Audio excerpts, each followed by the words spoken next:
Why is it popular leftist streamers say, you can just say Hassan, say Obama allowed Putin to take Crimea? Genuinely, like, Obama's response after the taking of Crimea was pretty disappointing. It has been obvious since at least 2008 that, Putin had expansionist ambitions, was militarily aggressive, was illiberal, and was willing to use military force to take what he wanted. And it was a combination of poor coordination and planning from the West, a lack of proper support for Ukraine, and also like kind of, I would say like pretty moderate condemnation. Russia just straight up annexed like a neighboring European country. Like it was really bad in 2014. It was really bad. And it should have been like a huge warning sign. And I think a lot of this could have been prevented if the West had responded more rationally to Russia in the lead up to it, you know? Obama did have a whole 6 years prior to the annexation of Crimea to establish, I think, a broader pushback to, you know, the colonial ambitions of Russia. Though I doubt a lot of people would have guessed it would get this bad, like a full-on ground invasion lasting years and years. It's probably not great. In fairness, though, I think that America is less responsible for this than Europe is. Germany, like, forcing additional reliance on Russian natural gas, and Europe broadly just not building out a more robust electrical grid contributed to a whole bunch of reliance on Russia.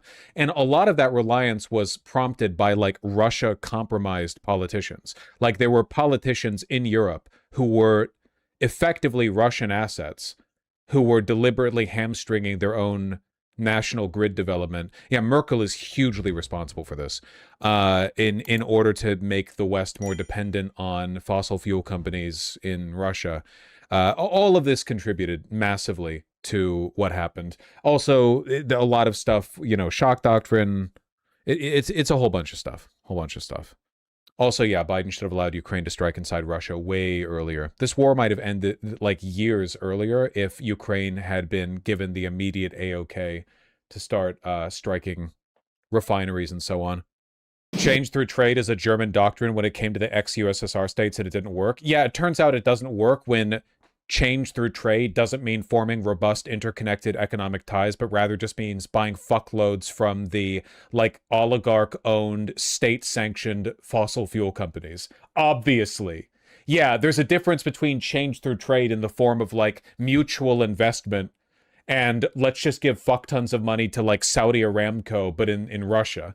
Okay, but Biden cockblocked the peace treaty in 2022. You mean the peace treaty where Russia invaded Ukraine and then the peace treaty where Russia got to keep the land that they conquered? And also, like, demilitarized Ukraine? That peace treaty? I think Ukraine didn't want that one. It took minimal territory that was filled with Russians to begin with. Dog, why the fuck would Ukraine ever accept a peace deal that legitimized Russia's conquest of the Donbass? Why would they ever do that? Why, like, literally, why the fuck would they ever do that? Yeah, no security guarantees, demilitarization. Nah, fuck that. To stop the dying? Damn, that's crazy. Maybe Russia shouldn't have done the invasion then. I'm sorry, like Ukraine is winning this war. Russia is losing far more people. Do you want to do appeasement every time a neighboring dictatorship decides to annex your territory? Every time a bigger, scarier country invades, you're like, well, don't want to go to war to defend our territory. Might as well just hand it over. Sure, but I don't give a fuck about state sovereignty. Dog, the reason fascist dictatorships invading their neighbors is bad isn't because you respect state sovereignty. My opposition to Nazi Germany annexing, like, France was not because I respected France's state sovereignty. It was because a fascist dictatorship was doing land grabs. You don't want that. It's not good. Nobody wants that. No political ideology wants that except for the fascist land grabber. You don't want that. Piglet jail. What the fuck does that have to do with what you last said? This is what I mean about arguing with campus. They never actually stick to any one argument. They just shift between them the moment one of them is proven. Like, you were just unambiguously approving a policy of appeasement. And now that you can't defend that, you shift over to another thing. They are not winning. Dog, Ukraine is fucking bodying Russian volunteers right now. Russia's getting melted. Wait, hold on a second. This person might actually be a Russian agent. Look at this. Vaush, you don't know what you're talking about. Ukraine cut the power and water off. It was full of Russians. That's why Russia took it. You don't even have your propaganda straight. The propaganda you're supposed to say is that Ukraine launched a war of aggression on the Russian-speaking population in the Donbass, and then the liberatory force of the Donetsk and Luhansk regions attempted to retake utilities and power for their people in a sweeping democratic action. You can't acknowledge that Russia took it. You're giving me the propaganda points here. You're literally like, come on. I'm not pro-Russia. You are pro-Russia. I'm sorry. Like I've done this too many times. It's boring for me now. Like you are repeating Russian propaganda. You are arguing that Ukraine should have been invaded and partially annexed by a neighboring fascist country, and that they should have given up and ceded that territory to Russia because the invasion didn't go the way Russia wanted it to. You are engaging in apologia for appeasement. Or how do you see them actually winning? Listen, you have to, if a fascist country invades you, you have to defend it because the world is a better place when foreign policy decisions are not made by invading.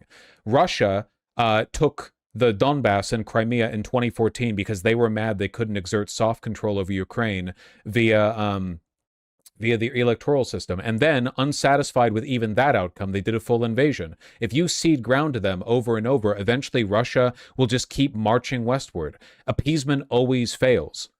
You want them to just then they would just invade again and take all Ukraine. They keep doing this. They did it with Georgia. They did it with fucking Crimea and the Donbass. They did it with Chechnya. They keep doing this. Look at Israel. Do you think Lebanon should just like cede territory to stop the bleeding? Apply your logic consistently. Do you think Hezbollah can win against the IDF? The answer is obviously no. So do you think that Hezbollah should just surrender southern Lebanon to Israel? No, you probably don't, because it's different there. Your logic is not consistent. I'm consistent. You do not allow appeasement. Israel and Russia will keep marching and killing and killing and killing until they are stopped. That's what these countries do. We've learned this lesson before. They've done this with Iran. Yeah, Iran should surrender, stop the bleeding, da-da-da. What actual financial incentive does Russia have to give up? Dog, they're a petro state, and the petro's getting blown up. What do you mean? What do you mean financial incentive? You're just arguing for appeasement again. You could do this to justify anything. You could do this to justify surrendering to Nazi Germany. It's boring. It's boring. The arguments are boring. 30 days. It's boring. They never, when people are doing this, they never respond to anything I say. You notice this? Like, I asked directly, how is this different from surrendering Lebanon? No answer to this. It's always just, you fall back to some, like, different point. You never engage with the failing logic of a specific train of thought. It's just move the goalpost, move the goalpost, it's boring. Russia will continue this fight indefinitely until they are stopped. Like, they either win or they are stopped, and we will stop them. It's like talking to a toddler. They don't follow the conversation. They just stay stuck. Yeah. I'm very, very used to. The Zionists do the same thing. Very, very common. You think Ukraine should cede occupied territory in exchange for an otherwise favorable peace deal? What Ukraine decides to accept is up to them, but it's obvious that Russia has to be crushed and demilitarized. Russia, literally for 20 plus years now, has been using its military to bully and invade and subjugate former Soviet states. This is not just about Ukraine. It's about a former superpower with imperialist ambitions. What peace deal Ukraine decides to take is ultimately a decision and a compromise that they're going to have to settle on. But Russia can't be allowed to keep doing this. I don't really care so much about Ukraine's territorial integrity as I do stopping Russia. What do you think about Mearsheimer and Sachs saying? I don't care what these people think. They're literally like Russian agents.